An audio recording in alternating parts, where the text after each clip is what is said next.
Well, with demand for products such as hand sanitizer, masks, and gloves, some folks trying to get away with charging high prices. We're talking price gouging all over the place. Yeah, however, elected officials such as Public Advocate Jumaane Williams are making some serious moves to put a stop to this. And he joins us this morning via Skype to address it. Good morning. Thanks for being with us. We do appreciate your time. So let's talk about price gouging today. Are you finding it widespread throughout New York City?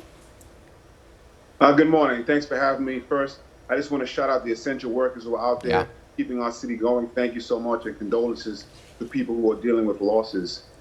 We worked on this report, and I want to thank all Presidents Adams, Brewer, and Ruben Diaz Jr. In Brooklyn, Manhattan, and the Bronx for working with me on this. We have found this, unfortunately, to be in the 5 boroughs.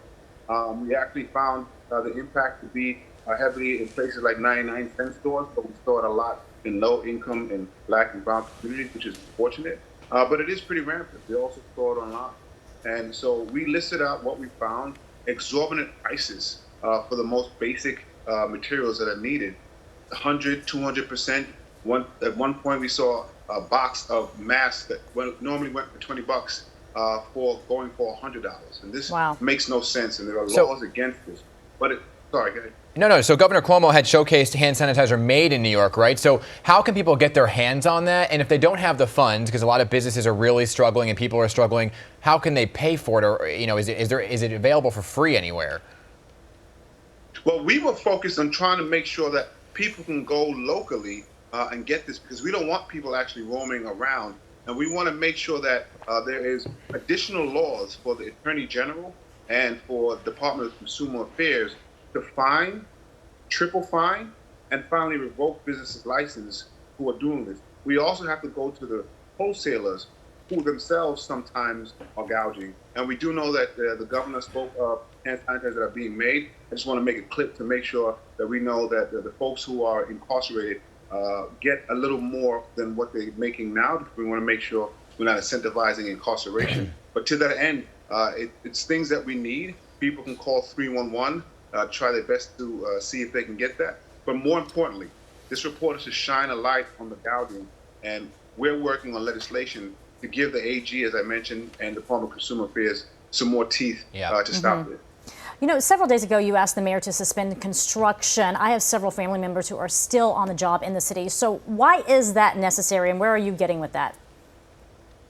I'm aligned with our leaders to do what we can across the city, state, and the country. But one of the places where we haven't gone as far as we should have, fast enough, is in restricting movement. And that is the one thing we have control over. There's no reason for construction workers to be on a construction site. There's no reason that playgrounds are still open. Quite frankly, we have to move from a pause to a complete lockdown at this moment in time. The numbers that we're seeing are scary, but they were forecast and they were anticipated. And I wish we had just moved a little sooner.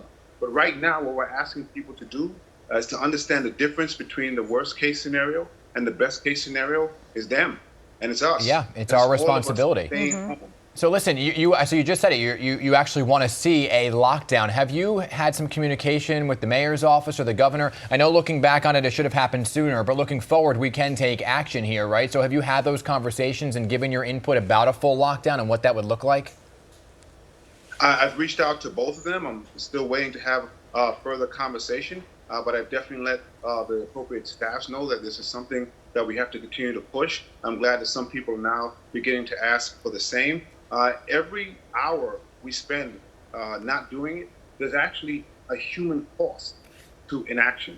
So what do you think then? What do you think? Sorry to interrupt you. What do you think then of the president saying that the country should reopen by Easter?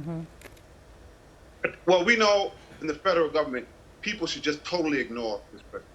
And we're going to look back and see clownish behavior for someone who just was not ready for something like this. And he's playing a game of let's make a deal when there are hundreds of thousands of lives at stake. And so it's amazing to see him speak. And so I'm hoping that people of more intelligence and more conscience just completely ignore everything he says and do our best to work around him. But we do need him to send more things like ventilators. We do need him to push on testing. And so the people who are around him, who have the power to do it, I hope they do that, because the governor and the mayor are right at that point, and we have to continue to push.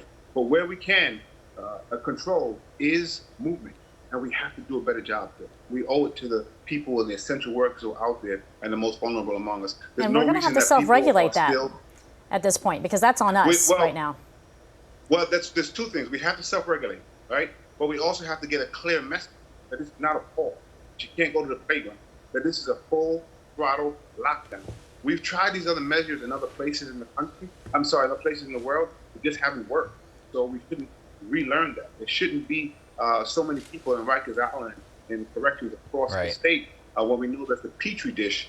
We should have some more better plans for our homeless population. So there are things that we can do, and I want to be aligned with our leaders in doing that. But we have to act now. The numbers that we see today are based on decisions we made a week or two ago. Yeah, well, Jumaane, listen. They're peaking faster than they expected, that's for sure. If you have those conversations with the mayor or the governor, let us know and let us know how those go. We thank you for your time this morning. Really do appreciate it. Yeah, thank you. And you're absolutely right.